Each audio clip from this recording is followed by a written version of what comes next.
Oggi sempre per Alberghi da Incubo.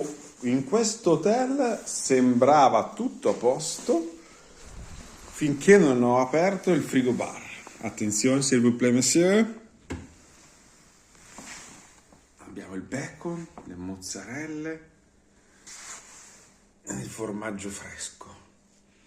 Sembra quasi che qualche cliente l'abbia abbandonato qui e ovviamente quelli delle pulizie non si sono accorti. Ma roba da male, che figa.